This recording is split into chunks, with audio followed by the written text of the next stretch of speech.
What's up, world? Drunk Welshman here, and I'm continuing my first day Let's Play of Shadowrun Hong Kong. We're in the sewers, which is pretty much standard for beginning level party crap. And, I guess my first action is to climb out of the sewers. Sure, why not? There's nothing for me here. Which is the last words I say before most of my relationships end. Sinless, you scramble up a ladder through an access way where the sewer system spits you out into the Hong Kong Mass Transit Railway System, the MTR. Crossing the rails, you climb up to the platform and into the station. Above you is Hoi, where the rat shaman and a little Decker plan to plead your case to Kindly Cheng, the one woman they know who can help you get underground and off the grid fast. But there will be a price. Chang is a triad boss whose favors tend to come with strings attached. The sounds of a waterfront at night leak down from the stairway to the surface. Peering up the steps, you catch a glimpse of the night sky, overcast and low. As if there were such a thing as a setting in Shadowrun that wasn't gloomy and dark. But okay. Let's continue.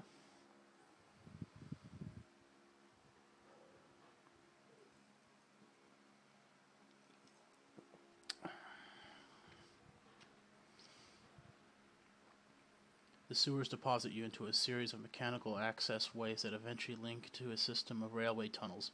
Goblet leads you through 5 or 6 magnetically sealed doors and across several sets of electrified tracks until she indicates that you have reached your destination. She holds up her hand, indicating the surrounding platform. This is the MTR station for Hoi. Once you go up those stairs, you'll be in our neighborhood. Kindly Cheng runs her operation out of a mahjong parlor there called Swift Winds. So in the first Shadowrun, it was a bar. In the second Shadowrun, it was a bar slash brothel, former brothel. And this time, it's going to be a mahjong parlor. That's actually, I guess, a slight change of pace. Wu whips off his goggles. There's an APB out on us. How do you expect us to get to this Swift Winds place without taking a bullet? Hoi is known as a protected area. Kindly Cheng sees to that. It's a shadowy community. Smugglers, hijackers, black marketeers. You get the idea. Cops tend to give the place a wide berth. They don't come in here with anything less than a platoon. Isabel gives a shallow nod. Her gaze remains planted to the floor. Police cameras don't last long here. Between the smog and the cloud cover, we shouldn't have to worry about drone surveillance either. The HKPF won't find you. Not if you follow our lead. Then why am I trying to get sinless? Can't I just start a new life here? Whatever. Goblet widens her stance, puts her hands in her hips. Now here's how this is going to work. Good God, there's a lot of H's there. You can't get an audience with Chang until we secure you an invitation, so me and Izzy will go on ahead and pay our respects. Then we'll request that she see you. Politely. Let's be a sarcastic asshole. An audience? What is she, a queen? Her arms cross and her eyebrows raise high. As far as you're concerned, yeah, she's the Queen of Kowloon. I'm never going to learn how to pronounce that, am I? Goblet holds up her hand. One more thing. Kindly Cheng is a dangerous woman. She may seem friendly, but don't let your guard drop. And whatever you do, do not disrespect her.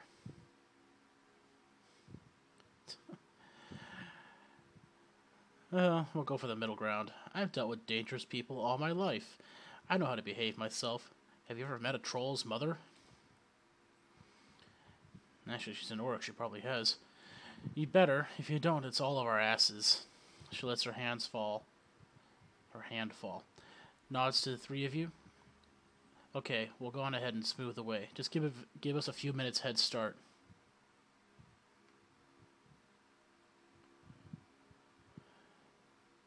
Actually, that's a legitimate question. What if a local recognizes us from the news broadcast, calls the cops? That's a lot of new yen for them.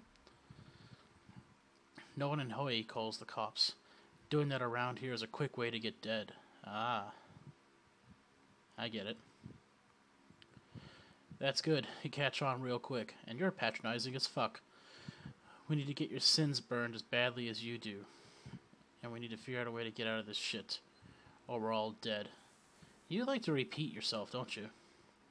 We'll see you at the Mahjong parlor. Save me a seat, buy me a beer.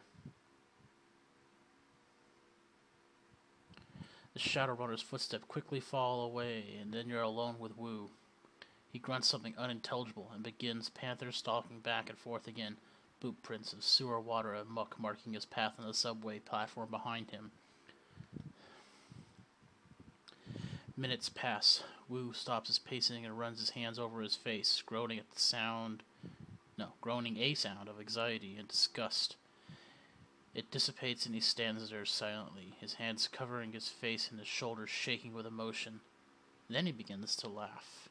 It's a laugh that comes from down deep, from a place where fear and frustration and impotence swirl. That sounds like my sex life. But the barrier holds.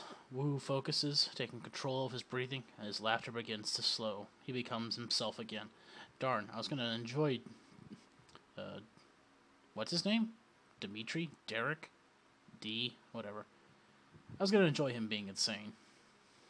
Duncan! There we go. Oh my god, Pink. After an aftershock of laughter shudders through him. Are you fucking kidding me? Though I do not joke. If I was making a joke, I would say a horse walks into a bar and the bartender asks why the long face. What the hell are we doing here? How did we get into this? I don't know. Weren't you paying attention during the last 2 hours? He drops his hands and turns to you, shaking his head disbelief. I think I'm gonna lose it. Good. I hope you do.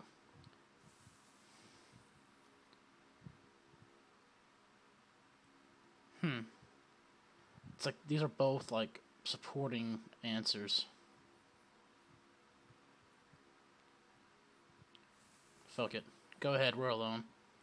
Wu walks the wall of the subway station silently. He stands there for a moment lost in thought, and then his fists explode into a flurry of punches. He hits the wall hard, sending plaster crumbling to the floor at his feet. The orc breathes heavily for a moment, head down, hands on hips, spent. Carter is dead. Pink. They fucking ended her. He puts his hand to his forehead. I don't know what I'm gonna do now. Maybe lose your shit again. Sounds like she was more than just your partner. Know what I mean? Know what I mean? Nudge, nudge. He turns to you with a blank face. But more than a partner? Of course she was. Then he gets it and his hackles rise. She was my training officer, you idiot. My mentor. I'm just gonna pass. Should I? Nah. Looks like you two were close. Wu waves you off with a gnarled hand. Carter was my partner. She had my back. And that she caught the bullet that was probably meant for your back. Do you know how important that is? What it means to lose that? No, I wouldn't. I run away a lot. When you're out there on the streets facing down a food riot, you need to know someone is looking out for you. That you're standing next to someone that you can depend on. That was Carter. President Carter. There, he's got our backs. His shoulders slump and he exhales heavily. And she was like my compass, or my anchor, or some such shit. She kept me, I don't know, sane.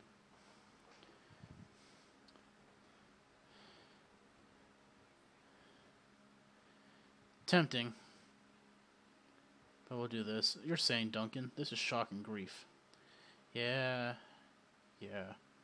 I suppose so. He steps back, sucking in a deep breath. Screw it.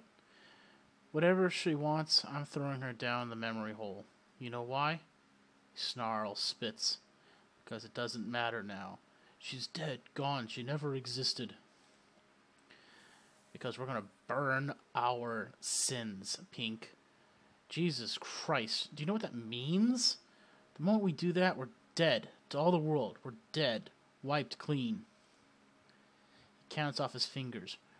Raymond, the house we grew up in, my career, Carter, all gone. No home, no money, no identity, nothing.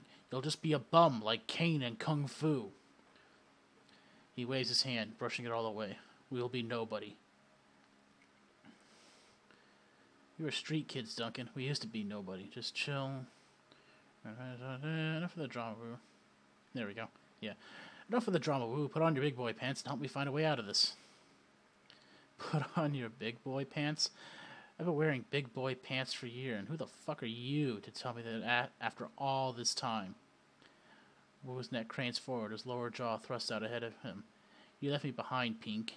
You left me behind. I'm not sure you want to pick a fight with a troll, even if you're an orc. You left me behind. Memories flash bright. Suddenly you're back 8 years ago, on the street outside of Raymond's house, just you and Wu, the middle of the night. I sense a flashback sequence. And I'm right.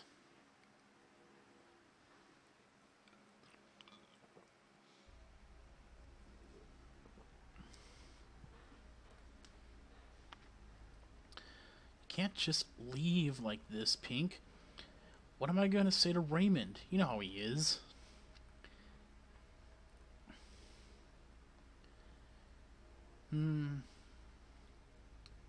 Sorry, man. Gotta go. Seriously, that's it? Yeah, you're not my lover. What's so important you have to run out now, in the middle of the night, without even telling Raymond why? He's distraught. You could see it on his face, hear it in his voice. He used to be lost without you. Good God, he's so clingy. We're not even married yet. Truth is a job. Truth. What the? Okay, why mention that it's the truth? Whatever.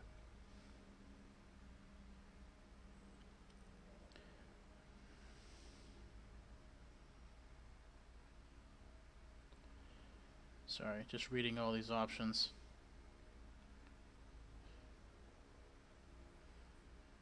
My character seems like the kind that would get into a fight. Some people mess with me, and I don't intend on letting them get away with it.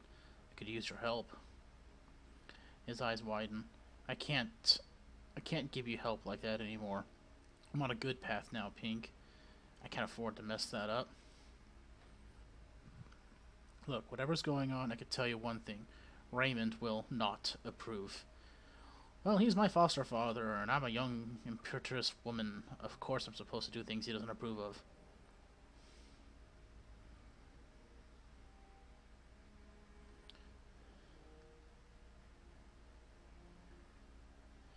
Raymond doesn't approve of anything but the life of a wage slave. See you in a couple of days. You remember the look on Duncan's face as you walked away. The events that followed were a blur, one that you don't care to remember. 3 days later, you were behind bars in a private corporate prison. No interrogation, no charges, no appeal. America's future. Years later, some corporation bought some other corporation, and the new board of directors pushed through some sort of reform agenda, and the higher-ups gave an order, and then you were out, with a few hundred new yen to your name, and one scary-as-hell non-disclosure agreement ensuing your silence. What, did you work for Google for a while? What the hell? Not that it mattered to you anymore. You were starting fresh, determined. Until Raymond tracked you down, left you that voicemail, brought you to Hong Kong, and back together with Duncan Wu, your long-lost not lover.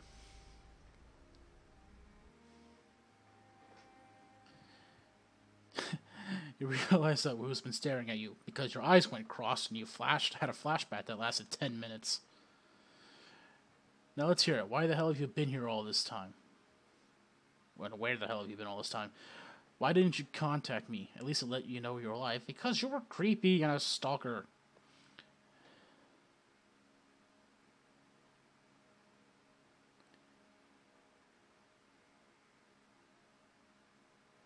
You're pissed that I didn't contact you? I was locked up, Duncan, for years. You're a cop. Why didn't you come looking for me? You think I didn't? I tried everything. We're completely off the grid. The information finally sinks in and he dials back the attitude. And now you understand why. Locked up, huh? Shit. A range of emotions play across Wu's face. He stares at the ground for some time before finally looking back up at you with a heavy sigh. Wow. I really don't know how to process that one right now. He shakes his head. I don't know. If we're still alive tomorrow, we can talk more. This shit is too much. Yeah, and you keep pouring it on me. We're marooned on this island, hunted by cops. My partner is dead. Raymond is missing, and we're about to go see a crime lord about erasing our goddamn identities. Oh my god, is this like an episode of Seinfeld that happens? I had to recap after every commercial break because we assume the audience is too dumb to follow? Whatever. Anyway. And as a bonus, our only allies are a pair of tiny criminals who would kill us if they could, so they didn't have to deal with this. He rubs his head viciously. If you honestly believe that, why haven't they killed us? I mean, we're, some tough nuts, but they're not exactly pushovers. Listen, Pink, back in the Barrens, whenever I was out of control, you just handled the situation, remember? That sounds bad. With Carter gone, he's not dead yet, he just has cancer. I'm just a raw nerve. I'm afraid I'm going to slip back, and people are going to start getting hurt again. What the hell, you got serious anger management problems? I got the lead, Duncan, just like I used to. I'll carry the team. I carry the team all the time. He stares at you hard, like he's trying to see something inside your head. Then he checks his weapon, cocks and locks. Back to business. Good. Now let's go meet that triad woman and get our damn sins burned. I want to rip off the bandage as fast as I can. Any loot? No loot. But let's go ahead and spend some karma. Since I've leveled up a little bit. Spend. Oh, for the love of shit, please do not crash. Oh, fuck.